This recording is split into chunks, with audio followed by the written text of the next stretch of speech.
What's going on, guys? This your boy John the Liquidator coming back with another video. So it looked like Candace in our feelings about the Caitlin Clark effect. Guys, for this one here, we got to go all the way up to Indy. Let's get it. Let's go.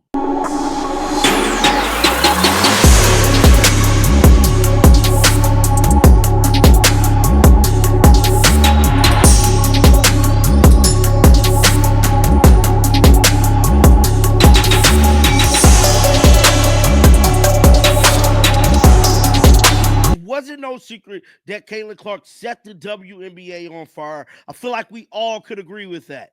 So it looked like Candace Parker feels a type of way about Caitlin Clark actually getting the league charter flights. She just wrapped up an interview with Bloomberg, and she let it be known she was pissed about this entire situation that Kathy actually let them get charter flights for the 2024 season. And not only just charter flights, she was mad about a couple things. She let it be known in a recent interview, like I stated with Bloomberg, that Candace Parker was the latest Rookie of the Year to win that award and MVP all in the same season. She had an illustrious career, and I'm wishing her nothing but the best throughout her commentating career in the NBA and on ESPN. She's a big-time staple in the community of women's basketball, and Candace Parker is definitely one of the GOATs of this league. Well, she definitely let it be known she was not happy with how the league was being ran for the last 20-some years. All that being said, being reported that Candace Parker calls out Clark's $50 million WNBA influence, take credit for recent popularity. The debate about whether or not Caitlin Clark truly deserved all the fame she got more than those who came before her.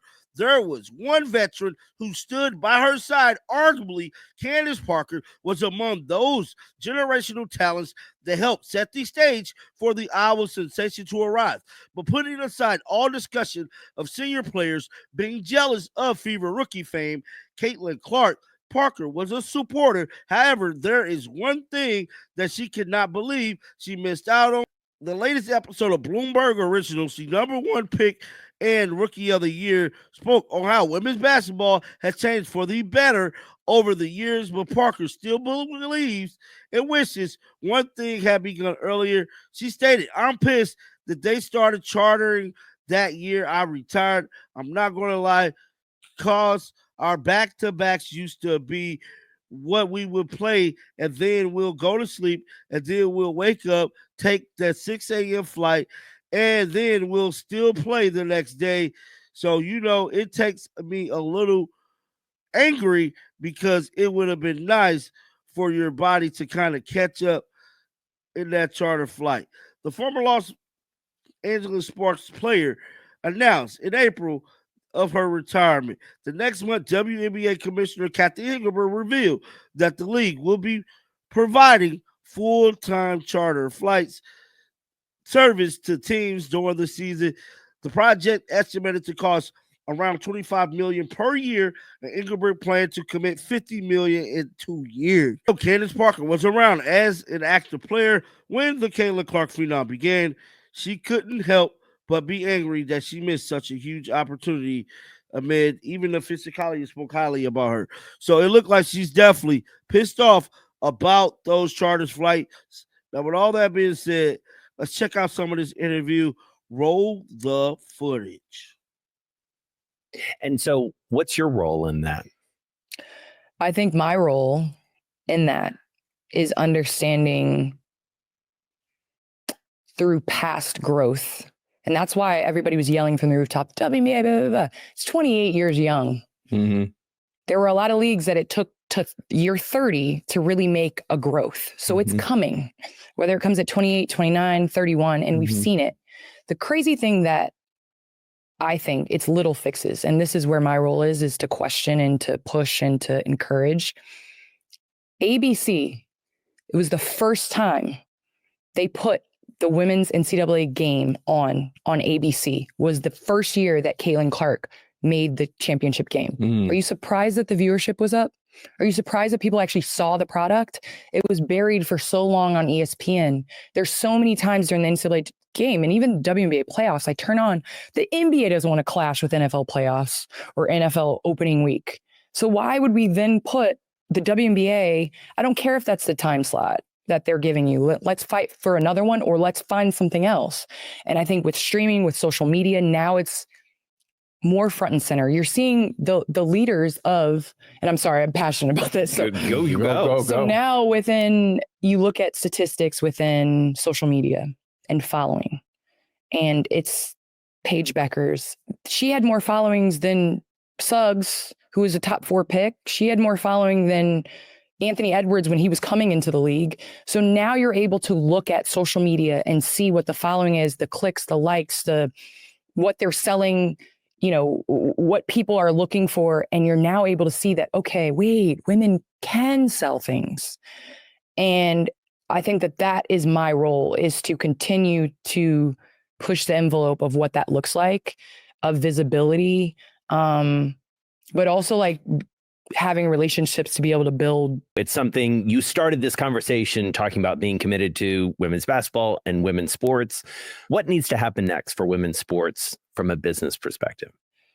We've always talked about properly investing in a product. I mean, we've been screaming from the rooftop that scared money doesn't make money, that you actually have to properly invest in not only the sport and the business plan, but also the athletes. The thing I respect most about the NBA is Adam Silver, he calls me. I'm just like, he asks questions to me and I'm not part of the NBA. He asks the stars of the NBA questions. Hopefully. LeBron is on speed dial. He talks to them. He has a relationship with them. And I think that within women's sports for so long, it's been a separation of investment and product for a very long time. And I think the first conversation I had with Mark was, what are you dedicating? What percentage of the fund are you dedicating to women's sports? Because this isn't something that I want. You're literally the best player. And this is the economics of the situation. So fast forwarding just for a minute, do you have some measure of cognitive dissonance then, looking at where the W is now and thinking about what it was not that long ago? You're not an old person. Thank you. Thank you so much. How do you process that?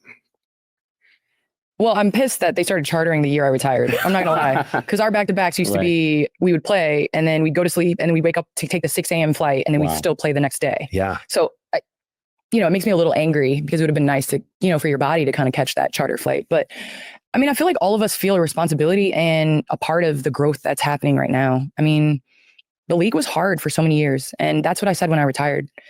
I hope that it's not so hard for the next, so difficult.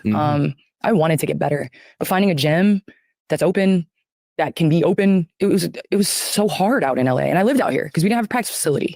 So more so, I'm mad because I'm thinking of how much better I could have been if I had an off season, if I didn't have to go overseas, and I could have put weight on and I could have bulked up in the weight room and focused on what I wanted to improve on. But I also look at the doors that are opening now and where the sport is. And, I play with a lot of angry old heads is what we call them. I work with a lot of angry old heads. I don't want to be the angry old head. So I'm not going to be, Shaq coming in like, man up. I'm not going to be that. I'm going to be the person that's like, I'm happy where it's at, but man, like if I would have had NIL and college, you got to think about what if occasionally. And, but I'm happy for the doors that are open right now. And I hope to be a part of the process of continuing to open those doors.